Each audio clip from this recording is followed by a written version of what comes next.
All right. Thanking God, the Father, the Son, and the Spirit for the way that all three work together to make our lives better. Let's call this chapter, 2 Corinthians chapter 3, better, because Paul is going to talk about the way that God, the Father, the Son, and the Spirit work together to make our lives, or the lives of a believer, better. Understanding that in the first three verses, it seems that Paul is having to review old ground, as it's almost like the church at Corinth needs letters of confirmation from Paul that he's legitimate, even though he had a lot to do with their very foundation. And so he is going to say that he doesn't need a letter because they are his letters, seeming to allude to the proof is in the doing, meaning the things that they are able to accomplish have everything to do with his early work with them. And it reminds me that much as we saw in the book of Acts, it's not just the church at Corinth.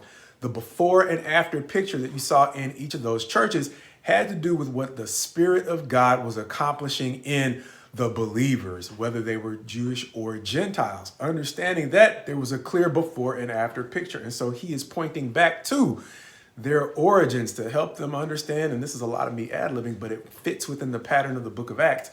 He's pointing back to their origins to help them understand not only their before and after picture, but who was there at the point they made that shift, at which the Spirit was beginning to transform them into the type of people that were accomplishing things they couldn't before they gave their lives to God. And so that's a lot of ad-libbing to say that Paul is pointing forward to something he uses as a familiar theme. Don't take me at my word. What's actually being accomplished? And if you look at the way that the Spirit has transformed your abilities, understanding that in 1 Corinthians, they've become so capable that they become overconfident in their abilities. He says, look at that and understand who was there at the time you made that change or transformation. That's his letter, and it came by the Spirit, which he's going to go on to talk about in verses 4-6, as he's going to talk about not him or Paul being the source of the change, but he was the one through whom God the Father, the Son, and the Spirit produced the change in them.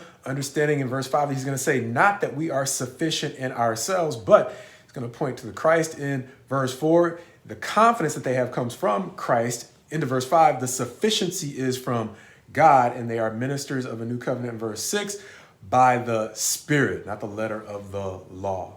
Likewise, his confidence coming through Christ, God, and the Spirit, he is a minister of a new covenant. Thus our title, Better, because as he goes into verses 7-11, he is going to talk about the difference between the old and the new covenant not being good versus bad, but it's going to be good versus better. The old covenant being good, having much value, understanding that great kings like David and Solomon came about because of their loyalty to the old covenant, but Christ is still an improvement on that. And likewise, the things that they are able to do are evidence of that, reminding me of this illustration. Some folks don't like iPhones as much, but at some point in technology with regard to our phones, there was some innovation that just raised the bar. And so for me, I think of the iPhone and how the iPhone 1 is not anything a lot of folks are interested in carrying now, even though they might keep one as a relic. But the iPhone 1 changed the game for iPhones. And just like the iPhone 1 was good, what you got in your pocket now in the way of an iPhone, if you're an iPhone carrier, is better. And even if you don't carry an iPhone, there was some innovation, whether you like to give credit to the iPhone for that innovation or going back maybe to the BlackBerry, there was something that changed the game and basically said every product on the market is going to have to step its game up. And that's the difference between good, what they were at their original stage, whether it was the BlackBerry or the iPhone, and better, where now it's not only that product that's better, they've elevated the standards for pretty much everybody who wants to carry a smartphone, say, nowadays. And so that in a lot of ways is the comparison between the old covenant and the new covenant. Don't look down on the old covenant because it opened the door to the kind of innovation that raised the bar for what God, the Father, the Son, and the Spirit are now doing for everyone. And as he goes into the last section, verses 12-18, he's going to talk about one of those ways,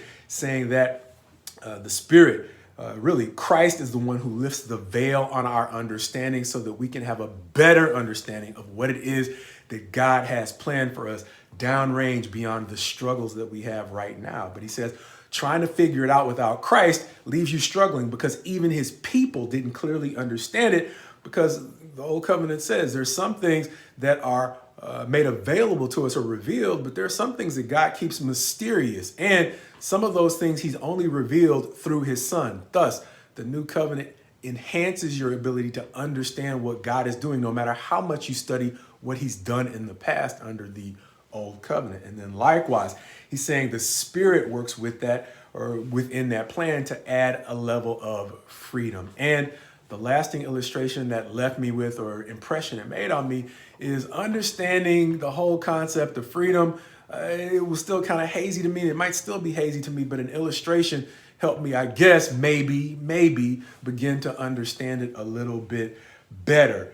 Understanding that trust is one of those things that maybe likewise just as confusing, but when I began to think of it this way, I think it began to come together. Understanding that when I was a youth minister, I had a better understanding of what it was like for parents. Understand, I don't have kids now, but when I had kids who I could trust to be responsible in looking after the younger ones, they had more freedom because I didn't have to worry about disciplining them or worrying about whether or not the younger kids were safe under their care. And so likewise, when he is talking about those who understand the spirit of the law as opposed to just trying to figure out the letter of the law, he is going back in a lot of ways to what Christ did in summing up the law, in terms of saying it sums up in two principles: love God first and foremost, and then love people. If you have those two principles down, then you'll have a better understanding of what the letter of the law is trying to do. And therefore, you have a greater degree of freedom, because if you've got due north on your moral compass set, God can trust you with more freedom, regardless of whether you understand the minutia of the law, because you're headed in the right direction, and he can trust you with more as long as you have your moral compass set in a healthy direction. And so with that, the lasting, I guess, impression that this chapter left with me is as Paul is talking about the way that God the Father, the Son, and the Spirit guide us into an agreement that involves more freedom. Once again, it's not simply because we claim to be his people that he trusts us with more freedom. It's because, quite possibly, the more he can trust us to treat people right, the more he can trust us, period. Which is why we sometimes say God's best to you as you go forward with him. And likewise, as we more frequently are praying or saying, my prayer for you is my prayer for me. God, please grow us to become the kind of people who you can trust, because we're the kind of people you can trust to treat people right. God's best to you as you go forward with him.